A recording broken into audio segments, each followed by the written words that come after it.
Hi guys, मैं हूं स्वप्निल खेर। आप सभी का Mehta share market trading show में स्वागत है। आज जो हम लोग बात करने वाले हैं पाइन लैब के निगम आईपीओ के बारे में, क्या हम लोग अप्लाई कर सकते हैं, नहीं कर सकते, क्या उसका फाइनेंशियल निगम रिपोर्ट क्या है, उसके बारे में हम लोग यहाँ पे चेक करेंगे। और उसके पहले हम लोग देखते हैं कि ये मशीन क्या होती है। यहाँ पे आप देख सकते हो, यहाँ पे आप देखोगे पाइन लैब करके ये मशीन है। आपने तो इससे ना पेमेंट तो कहीं ना कहीं तो किया होगा, पेट्रोल पंप में किया होगा, जहाँ पे शॉपिंग किया होगा वहां पे अगर किया होगा, कहीं ना कहीं तो आपने इस मशीन का यूज तो किया है गाइस। तो यही कंपनी का जो मशीन यूज हम लोग करते हैं, इसी कंपनी का एक आईपीओ आने वाला है। ठीक है, तो हम लोग देखते हैं, समझने की कोशिश करते हैं कि इस कंपनी का आईपीओ कैसा है, कैसा हो सकता है, क्या हम लोगों ने अप्लाई करना चाहिए, नहीं करना चाहिए, इसके बारे में हम लोग डिस्कस करते गए। चलो हम लोग स्टार्ट करते हो, समझने की कोशिश करते हैं इस आईपीओ के बारे में। ठीक है गाइस, तो यहाँ पे देखो, ये कंपनी का जो वेबसाइट है, यहाँ पे आप देखो कि ये क्या क्या करती है कंपनी, इसके बारे में यहाँ पे आपको बताना चाहता हूँ। ऑनलाइन पेमेंट आपने किया ही होगा। ऑनलाइन पेमेंट हम लोग करते हैं, शॉपिंग मॉल में हम लोग करते हैं, मोस्टली हम लोग देखते हैं। जूडियो जाओ या फिर वेस्ट साइड जाओ या फिर अदर नहीं क्या रिलायंस ट्रेंड में जाओ, तो आपने आपको यही कंपनी की नहीं क्या आपको नहीं क्या मशीन देखने को मिलता है। पेट्रोल पंप पे आपको देखने को मिलेगा।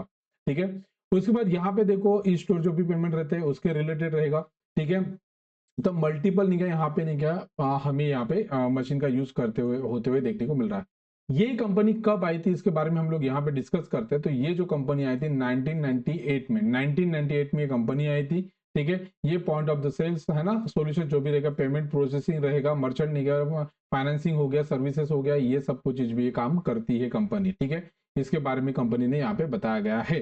तो यहाँ पे हम लोग यहाँ पे और भी देखते हैं कि इस कंपनी का जो आईपीओ आने वाला है, ये 7 नवंबर को आने वाला है, मतलब फ्राइडे को आएगा। और ये कब तक रहने वाला है, 11 नहीं क्या 11 नवंबर तक रहने वाला है। ठीक है, उसके बाद यहाँ पे देखो रिफंड कब होगा, ये 13 नवंबर को होगा। और हमें कब मिलने वाला है, ये लिस्टिंग कब होने वाली है, 14 नवंबर को होने वाली है। और ये इसका शेयर कब क्रेडिट होगा, 13 नवंबर को होने वाला है। तो ये गाइस ने क्या, ये 7 नवंबर से लेके ये हमारे 11 नवंबर तक रहने वाला है। तो ये कंपनी का आईपीओ हम लोगों ने देख लिया। यहाँ पे देखो दो प्राइस यहाँ पे दिए हैं, यहाँ पे देखो 210 एंड 221, मतलब 221 रुपीज इसका प्राइस है। लॉट साइज है 67 का लॉट साइज है। यहाँ पे देखो टोटल साइज जो है ये 3899 करोड़, मतलब 4000 करोड़ का ये आईपीओ टोटल, 4000 करोड़। ठीक है, उसमें से फ्रेश इशू है 2000 crore and offer for sale है 1819। ठीक है, और यहाँ पे देखो एम्प्लॉय के लिए डिस्काउंट भी यहाँ पे दिया गया है। ठीक है, तो यहाँ पे हमें देखने को मिला क्यूआईबी के लिए रिजर्व वगैरह दिया है। यहाँ पे सब कुछ चीज है। हम लोग टाइम पास ना करते हुए डायरेक्ट लेंगे, हम लोग आप यहाँ पे आते हैं।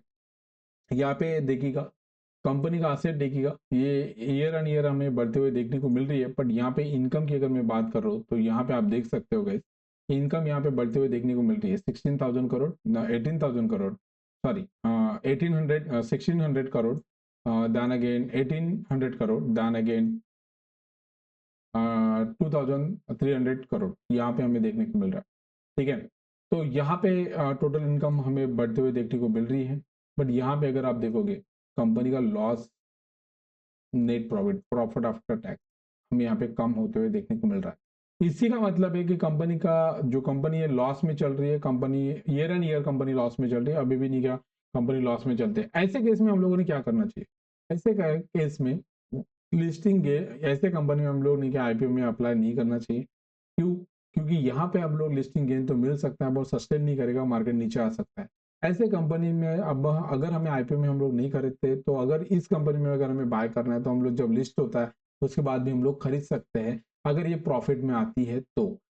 अगर ये प्रॉफिट में ही लॉस में है, तो ऐसे लॉस मेकिंग कंपनी अगर आप इन्वेस्ट करोगे, तो आपके पैसे भी निकल कम होते हुए देखने को मिल सकते हैं।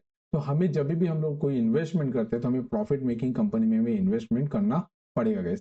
तो यहाँ पे देखो ईबिटा की अगर यहाँ पे मैं बात कर रहा हूँ, तो ईबिटा यहाँ पे बढ़ते हुए देखने को मिल रहा है। ईबिटा का मतलब होता है कि जो रेवेन्यू रहेगा उससे कुछ खर्चे जो माइनस करने के बाद जो प्रॉफिट बचता है, उसको ईबिटा कहते हैं, earning before interest tax depreciation and amortisation, उसका फुल फॉर्म है। यहाँ पे नेटवर्क की अगर मैं बात करूँ, यहाँ पे नेटवर्क हमें माइनस में देखने को मिल रहा है। और यहाँ पे देखो कर्जा कंपनी का काफी ज्यादा बढ़ते हुए देखने को मिल रहा है। तो ऐसे कंपनी में हाई रिस्क होता है, लिस्टिंग गेन आपको मिलने की पॉसिबिलिटी काफी ज्यादा काफी कम रहता है। तो ऐसे केस में हम लोग यहाँ पे इग्नोर करना चाहिए। ठीक है, यहाँ पे हम लोग नहीं क्या रिटर्न ऑन नेटवर्क की अगर मैं बात करूँ, तो -4%, एबिटा मार्जिन की अगर 15%, price to book value -9%, capitalisation company का वैल्यूएशन जो निकल के आ रहा है 25,000 करोड़ का यहाँ पे देखने को मिल रहा है, जो कि यहाँ पे पी बता रहा है वेरी हाई। ठीक है, तो इसका मतलब है जो कंपनी यहाँ पे जो प्राइस भी नहीं क्या बता रही है, ये भी काफी ज्यादा यहाँ पे नहीं क्या देखने को मिल रहा है, 221। ठीक है, 221 रुपए ये जो प्राइस है, ये काफी ज्यादा महंगा बता रहा है। तो कंपनी का वैल्यूएशन भी काफी ज्यादा है, तो ऐसे कंपनी में हम लोगों ने इन्वेस्टमेंट नहीं करना चाहिए। जो भी कंपनी नहीं क्या इन्वेस्ट करने वाले उसके बारे में यहाँ पे देखा है, रीपेमेंट करने वाले हैं, कुछ लोन लिया होगा, बोरिंग होगा, उसका पेमेंट करने वाले हैं, इस रिलेटेड है। मेजर यहाँ पे उन्होंने किया है क्लाउड इंफ्रास्ट्रक्चर के रिलेटेड नहीं क्या वो खर्चा करने वाले हैं, मेजर खर्चे वहां पे करने वाले, इस तरीके से गए। तो यहाँ से हमें क्या सीखने को मिला है समझ सकते हो। फाइनेंशियल रिपोर्ट यहाँ पे और भी मैं ज्यादा डिटेल बात नहीं करना चाहता, बिकॉज कि यहाँ पे इस कंपनी में जिस रास्ते हमें जाना ही नहीं है, जिस कंपनी को आईपीओ में अप्लाई करना ही नहीं है, उसमें हम लोग क्यों ही ज्यादा करें। मैंने यहाँ पे पूरा डिटेल में नहीं कहीं पढ़ा है उसके बारे में। तो कंपनी लॉस मेकिंग है, अभी स्टेबल नहीं है, कंपनी काफी ज्यादा महंगी है।